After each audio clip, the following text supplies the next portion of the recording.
Okay, so that brings us to our final speaker this evening, Father Kevin Tumbak. Father Kevin is the pastor at St. Albert the Great. He was ordained, I'm not sure if they kept records back then. That one was for Rowena, sorry. Father Kevin was ordained on June 29th, 1999. That was the same year they invented Blackberries, so you're not that old. He is the big brother of this family of four and often called upon to share his wisdom. When I asked him the question, who is a woman, an extraordinary woman in your life? His answer was right to the point. Mother Teresa, she saw Jesus in everyone. Gosh, Father Kevin, I hope you've got more than that on your talk, because I don't have a lot of filler and I don't want to have to tell Father Jerome's stories. So please help me welcome Father Kevin. Marian apparitions.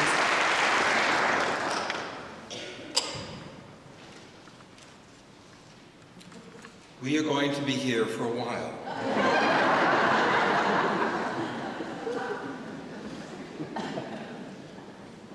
Understanding the Marian apparitions.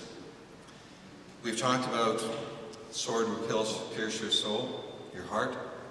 We've talked about the connectedness, and I loved James's imagery of Our Lady of Guadalupe. All that beauty that is in there. And the thing is, it gets us to look upon Mary in a very profound way, but as all three of my brothers have pointed out, it's pointing somewhere else. At the wedding of Cana, Mary says to the stewards, "Do whatever my son tells you to do." And ever since then, she keeps having to come back because we forget and we stop listening. Did you know that since the year 1900, there have been 386 apparitions of Mary recorded throughout the world? Of the 386 apparitions of Mary, 8 have the approval of the church. 11 more are approved in faith, which means they've been approved at a diocesan level, but not yet approved universally. There are many, many others. There are only a few of them that have been rejected outright. There are many of them that are still under study. Why? Because there is a test within our church to ascertain whether or not this apparition is really supernatural, truly of God, and is it truly Mary coming to speak and to work with us and to remind us, would you people smarten up and just do what my son tells you to do? And of course, our problem is we don't get it. She keeps coming back and coming back and coming back. Like, can you imagine the air miles she's gone? 386 times she's got to come back to say the same thing. Could you just do what my son tells you to do? Could you pay attention? Could you listen up? That's the challenge. And so she comes back, and she comes back again. And the part for me that's really entertaining is, how many of us, as we were growing up, had a mother that constantly was after us? Make your bed, brush your teeth, eat your vegetables, go to church. God bless those women. Because what are they doing? They're leading us and guiding us and directing us. And Mother Mary is trying to do the same thing. When it comes to the apparitions, the church looks at it. And according to the doctrine of the Catholic Church, The era of public revelation ended with the death of the last living apostle. A Marian apparition, if deemed genuine by church authority, is treated as private revelation that may emphasize some facet of the received public revelation for a specific purpose. But it can never add anything new to the deposit of faith, and the church will confirm an apparition as worthy of belief, but belief is never required for divine faith. These apparitions have a test. Are they truly supernatural? Are they truly of God? Or are we once again hallucinating? Seeing something that is not there? You know, like the Mary on the potato chip? You know, Jesus on the side of the Tim Hortons, you know, I gotta go to that one.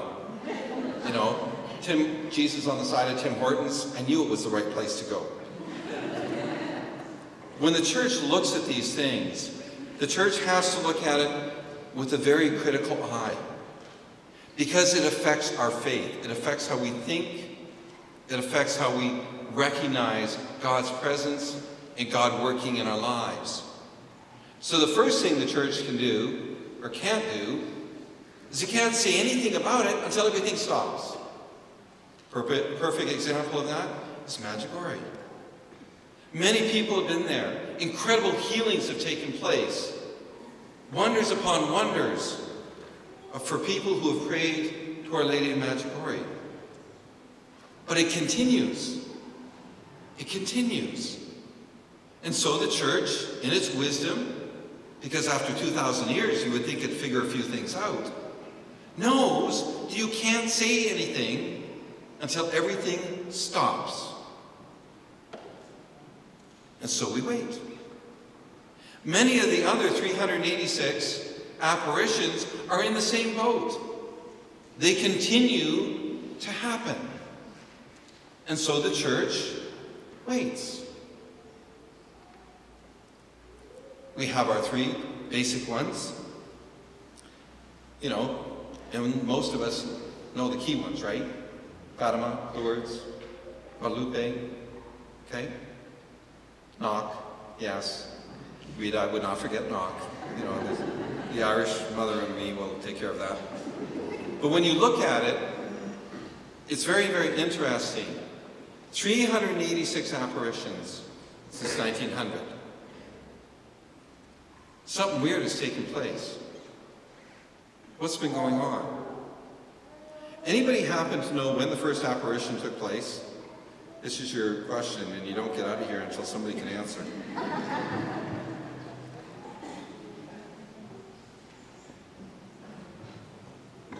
I'm waiting. See, I happen to know that my three brothers over here don't know.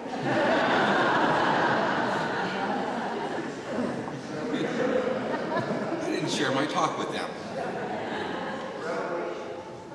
No. Our Lady of the Pillar, 40 AD. Took place in northeastern Spain, Zaragoza, and she instructed a missionary to build a church there, the first ever dedicated to the Virgin Mary, the year 40. Then we jump ahead to the year 325 AD. Anybody know this one?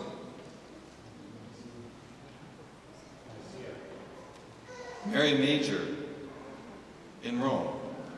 I love the story of Mary Major. A wealthy Christian nobleman named John of Rome and his wife both had a dream in which Mary appeared and asked them to build a church on Rome's Equine Hill. John told Pope Liberius of the dream. The Pope also had received the same dream, and together they went to the Equine Hill, which was covered with snow, on August the 5th. In the outline of a church, construction was begun immediately in conformity with the floor plan. The resulting Basilica of Santa Maria Maggiore is one of the largest churches on earth. 325. 326. The Black Madonna. According to legend, the Black Madonna was painted by St. Luke, the evangelist, on a tabletop built by Jesus. While Luke was painting Mary, she told him about the events of Jesus' life that he wrote in his gospel years later. St. Helen found the painting in Jerusalem in 326 AD while she was there on a pilgrimage.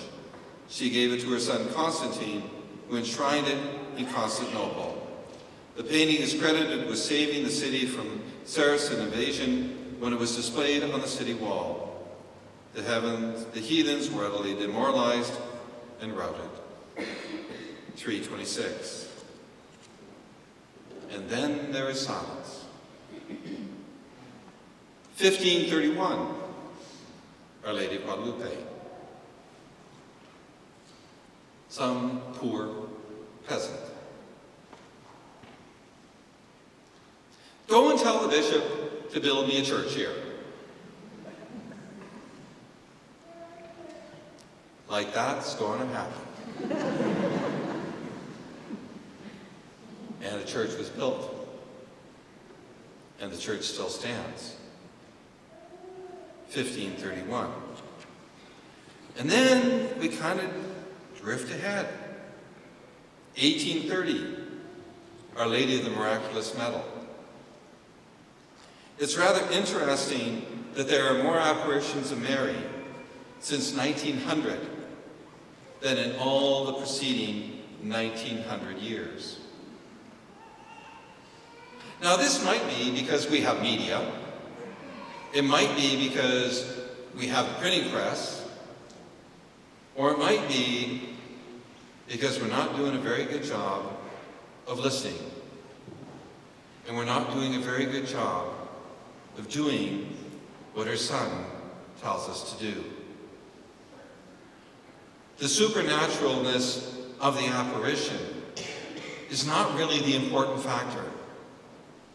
The important factor is that somebody is trying to get a message to us and we're having trouble paying attention. Mary has appeared all over the world. This is what I find really, really interesting.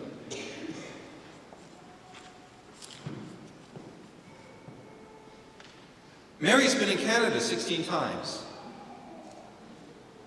Sadly, most of it in Quebec. But knowing our country, that seems to make sense. No decision has been made on any of them yet. All of them are still under investigation. In the United States, there have been 47 apparitions of Mary. 11 have received a negative, have been rejected already. 36 of them have received a no decision and are continuing to be under investigation. The investigation looks at it and goes, what was the message? What was it trying to teach us? Does it conform to Scripture? Does it conform to the teachings and the traditions of our church? Is it faithful to the magisterium? And most importantly, faithful to the teachings of Jesus Christ. And the church weighs this very, very carefully. And we've been around for 2,000 years, and we're not exactly in a hurry. You might have noticed that the church doesn't do anything quickly. It's not in our nature. God will reveal in God's good time. Our responsibility is to discern. When we hear of a Marian apparition, the question should be, why aren't we listening? Because she's not going to tell us anything that we don't already know. She's going to speak to us in a slightly different manner. She's going to present it in a slightly different manner. But she's not going to say anything that Jesus hasn't already said. For she points, she guides, she directs. She reminds, for she is the mother. She gives you that smack upside of the head, the tweak on the ear. All of those things to get us to listen and to pay attention. Because sadly, a lot of our people don't connect with Jesus. Well, it's God. He's the Son of God. I can't do that. I can't do that. That's beyond me. And we forget that with Jesus Christ, anything is possible. 6 stone jars of water turned into wine. Do whatever my Son tells you to do. Thank you.